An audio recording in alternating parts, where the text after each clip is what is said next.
కాకినాడ జిల్లా బీసీ సమన్వయ కమిటీ ఆధ్వర్యంలో బీసీల స్థితిగతులపై చర్చా కార్యక్రమం నిర్వహించారు. ఈ కాకినాడ శాంతి భవన్లో నిర్వహించిన బీసీ సమన్వయ కమిటీ సమావేశానికి ముఖ్య అతిథిగా విచ్చేసిన బ్లూ ఇండియా పార్టీ అధ్యక్షుడు బొంగు ప్రసాద్ గౌడ్ పాల్గొని బీసీలపై సుదీర్ఘంగా ప్రసంగించారు. బీసీల రాజ్యాధికారం ద్వారానే బీసీల సమస్యలు పరిష్కారం అవుతాయన్నారు. వార్డు నెంబర్ నుండి పార్లమెంట్ మెంబర్ వరకు జరిగే అన్ని ఎన్నికలలో జనాభా డామాషా ప్రకారం అవకాశాలు కల్పించవలసిన నేటి పార్టీలు ఓసీలు స్థాపించడం వల్లే తమకు అవకాశాలు కల్పించకపోగా వారు రాజకీయ ఎదుగుదలకు మనల్ని వాడుకుంటున్నారన్నారు. బీసీలు దక్కవలసిన అవకాశాలన్నీ వారు లాక్కుంటున్నారన్నారు. అందుకోసం జనగణన జరపాలని, ఆ జనాభా లెక్కల ప్రకారం ఆధారంగానే అన్ని రంగాల్లో వాటా కల్పించాలని రాష్ట్ర ప్రభుత్వాన్ని, కేంద్ర ప్రభుత్వాలను డిమాండ్ చేస్తున్నామన్నారు. ఈ కార్యక్రమంలో పూర్ణచంద్రరావు ఆలగడ్డ, ప్రముఖ బీసీ నాయకులు చొల్లంగి వేణుగోపాల్, అయినవిల్లి నారాయణ గౌడ్, కాకినాడ బీసీ నాయకులు కర్రీ రామకృష్ణ, సుబ్బు, కాకినాడ పట్టణ బీసీ నాయకులు, బ్లూ ఇండియా పార్టీ ఉపాధ్యక్షులు అమీనుద్దీన్, అధికార ప్రతినిధి మధు భూంపల్లి మరియు యువజన నాయకులు రావణ్ తదితరులు పాల్గొన్నారు.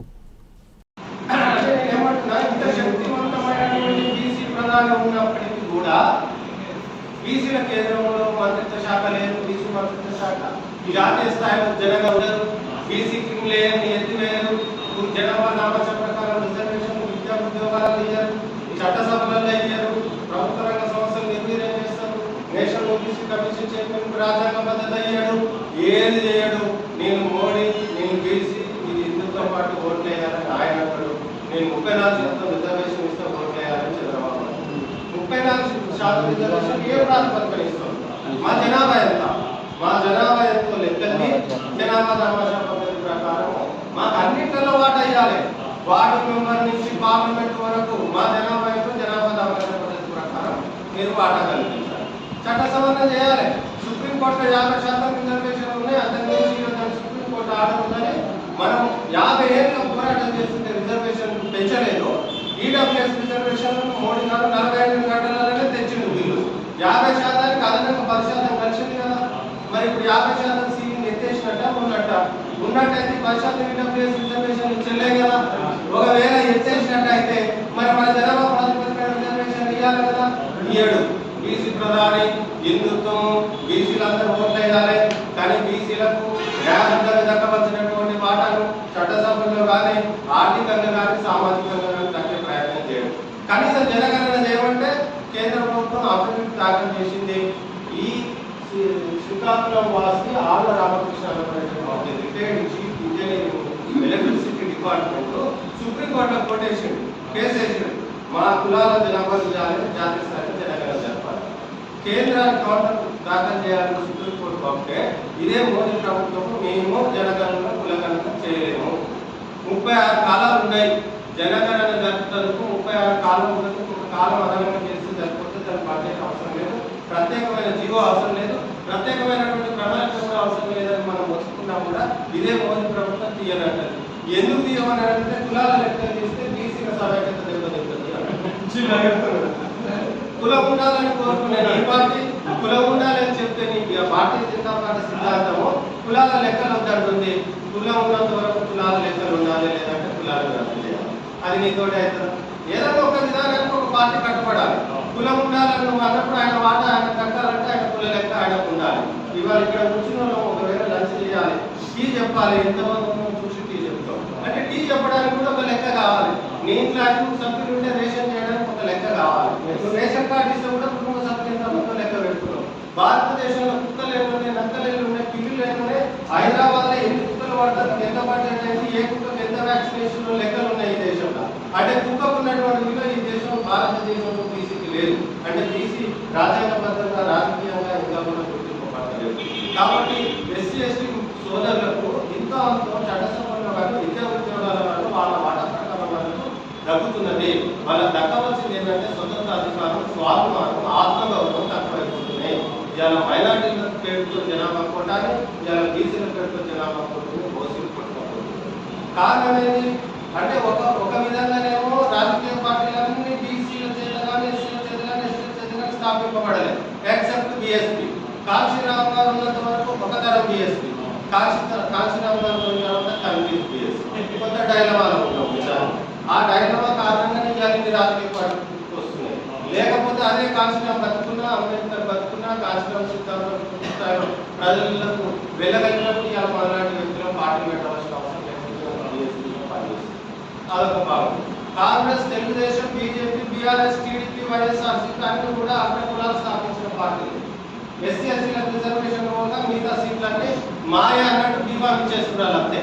జనరల్ సీట్లలో మొత్తం వాళ్ళే గెలుస్తూ ఇవాళ కాంట్రాక్ట్ రంగం, పారిశ్రామిక రంగం, సినిమా రంగం, మైనింగ్ రంగం, మొత్తం ఏ రంగం కానీ సీట్ కబ్జా పెట్టి ఇవాళ సినిమా రంగంలో స్టూడియోలన్నీ వాళ్ళే, హీరోలంతా వాళ్ళే, ప్రొడ్యూసర్లు అంతా వాళ్ళే, డైరెక్టర్లు అంతా వాళ్ళే, హీరోయిన్లు కూడా ఇక్కడ దొరకకుంటే వాళ్ళ అగ్రకులాల అమ్మాయిలు తీసి హీరోయిన్లు లేదు కాబట్టి బయట రాష్ట్రాలలోకి వెళ్ళి అన్న చేస్తారు కానీ ఈ రాష్ట్రాల్లో తీసుకోవాలి. ఎందుకు జరుగుతుంది? మన లెక్క తెలియకపోవడం కారణంగా చట్టసభలో మనం ఏ చట్టాలు అయితే తయారు చేయాలో ఆడ మన ప్రతినిధులు లేని కారణంగా ఇవాళ 130 కులాలలో 4 కులాలలో ప్రతినిధులు ఒకరో ఉంటారు. మిగతా కులాల ప్రతినిధులే లేదు. కులం ఉంటే వృత్తి ఉన్నది. ఆ వృత్తి గురించి ఎవరు మాట్లాడాలి? ఎవరు తయారు చేయించాలి? ఎవరు బడ్జెట్ రిలీజ్ చేయించాలి? ఇవాళ ఎస్సీ దళిత అభివృద్ధి శాఖ మంత్రి మొట్టమొదటిసారిగా తెలంగాణ రాష్ట్రం ఏర్పడడానికి రెడ్డి అయింది. తెలంగాణ కొట్లాడి తెచ్చుకుంటే ఒక రెడ్డి దళిత అభివృద్ధి శాఖ మంత్రి అయ్యిండు. ఏ ధరకి అణచివేసిండో, ఏ ధరకి అస్పృశ్యతను పెంచిండో, ఏ ధర కారణం పరిస్థితి వచ్చిందో తెలంగాణ రాష్ట్రం వచ్చినాక కూడా ఆ సోదరులు పోతే వ్యతిరేక సిద్ధాంతాన్ని కలిగినటువంటి దళిత సంక్షేమం జరుగుతుంది. అంటే ఈ వివక్ష ఎందుకు జరుగుతుందంటే ప్రధానంగా ఒకటి మనకు రాజకీయ పార్టీలు లేకపోవడం, మన ప్రజలను ఓటు చైతన్యం చేసుకోకపోవడం, మన ఓటు మనం వేయించుకోలేని స్థితిలో మన నాయకత్వం మనం ఒక కారణంగానే ఇవాళ తక్కువ జనాభా ఉన్నదని చెప్తున్నా కూడా వాళ్ళ దగ్గర ఉన్న ధనబలాన్ని, వాళ్ళ దగ్గర ఉన్న దౌర్జన్యాన్ని, వాళ్ళ దగ్గర ఉన్న అంగబలాన్ని, వాళ్ళ దగ్గర ఉన్న ఖండబలాన్ని, బుద్ధి బలాన్ని ఆ 15 రోజుల ఎలక్షన్లో ఈ పార్టీలు పెట్టుకొని వాళ్ళ విచ్చల విడిగా వినియోగించుకొని నిబంధనలు గురించి ఓటు వేయించుకొని గెలుస్తుంది. రాజ్యాంగబద్ధంగా ఎవరు ఎక్కువ వేస్తే వాడికి తెలుస్తారు అంతే. నీ ఓటు ఎట్లా ఉండదని ఓటు పడదని ఓటు మనయే సీట్లు ఆదాయం అవుతున్నాయి. కారణం ఏంటంటే వాళ్ళు పార్టీ పెట్టి ఓటు వేయించుకోగలిగి మన సంఘాలు పెట్టి రిప్రజెంటేషన్ నుంచి ఇంకా వాళ్ళని అడుగుతున్నారు. ఎప్పుడైతే అడుక్కోవడం అనేది కొనసాగుతుందో వాళ్ళు ఎప్పుడు కూడా దౌర్జన్యంగా నడుస్తారు, ఎప్పుడు కూడా వాళ్ళ అహంకారంగా నడుస్తారు, ఎప్పుడు కూడా వాళ్ళ దగ్గర అసమానతనే ప్రదర్శిస్తారు వాడు మరొకటి. కాబట్టి ప్రధాన మార్గం అంబేద్కర్ చెప్పింది అంటే రాజ్యాంగాలనే అన్ని సమస్యలకు మాట్లాడాలి. నీకు రాజకీయ పార్టీ ఎట్లా పెట్టుకోవాలో రాజ్యాంగంలో వెసులుబాటు ఇచ్చింది, నీకు ఓటు హక్కు ఇచ్చింది, నువ్వు ఓటు ఎట్లా వేసుకోవాలి పర్ణశాఖ ఓటు చేయకుండా చాటు ఓటు వేసుకునే సిద్ధాంతాన్ని నీ ఓటు నువ్వు తప్పితే వేరే వాడు వేయలేడు, నువ్వు నీకు తప్పితే వేరే వాడికి తెలియదు పద్ధతిలో ఓటు హక్కు ఇచ్చింది, నువ్వు ఓటు ఎట్లా వేసుకోవాలి పర్ణశాఖ ఓటు చేయకుండా చాటు ఓటు వేసుకునే సిద్ధాంతాన్ని నీ ఓటు నువ్వు తప్పితే వేరే వాడు వేయలేడు, నువ్వు నీకు తప్పితే వేరే వాడికి తెలియదు పద్ధతిలో ఓటు ఇచ్చింది. ఆయన ఒకటే మాట చెప్పింది, బ్రిటిష్ రాజ్యాంగంలో ఉన్నంత కాలము బ్రిటిష్ వాడే రాజు, బ్రిటిష్ మంత్రి, బ్రిటిష్ క్లర్క్, బ్రిటిష్ గవర్నమెంట్ అన్నీ అపాయింటెడ్. అంతకుముందు రాజరికంలో రాణి కట్టుకుల నుంచే రాజు ఉండేది. ఎంత టెక్నికల్లో రాజు రావడానికి అవకాశం రాణి కట్టుకులో ఉండకపోతే, రాజు క్షత్రియుడు కాకపోతే. కానీ అంబేద్కర్ మొట్టమొదటిసారిగా రాజ్యాంగాన్ని అమలు చేసే రోజు చెప్పిండు, నేను ఓట్ల పెట్టిన రోజు నుంచి రాజు పుట్టిస్తున్నాను అంటే నా ప్రజల చేత నా ప్రజలు ఎన్నుకున్న ప్రజాప్రతినిధి వ్యవస్థను చేస్తున్నాను. ఓట్లను బానిసలు అవుతారో నీ ఓట్లు వేసుకొని స్వతంత్రంగా ఆత్మ గౌరవంతో పాలించుకోవడం నిర్ణయించుకోవాలని అంబేద్కర్ చట్టానికి మార్గాన్ని ఇస్తే 75 సంవత్సరాలు గడిచినా కూడా ఈ దేశంలో 50% పైన ఉన్న బీసీలు రాజకీయ పార్టీలు పెట్టుకొని నడవలేని స్థితిలో ఇంకా ఉండి ఇవాళ మన పార్టీ నడవాలి, ఇవాళ మన దగ్గర డబ్బులు లేవు, మన కోర్టు లేదు, అన్ని అవలక్షణాలు ఉన్నాయి కాబట్టి రాజ్యాంగం లేదు. ఎట్లా మనం వాళ్ళని చైతన్యం చేసుకునే ప్రయత్నం చేస్తే తప్పితే ఇది జరగదు. మరి ఇవాళ తెలంగాణ వచ్చేదా? ఇవాళ తెలంగాణ వచ్చేదా? 119 సీట్లు తెలంగాణ, 175 సీట్లు సీమాంధ్రకి. మరి తీర్మానం అవుతారా?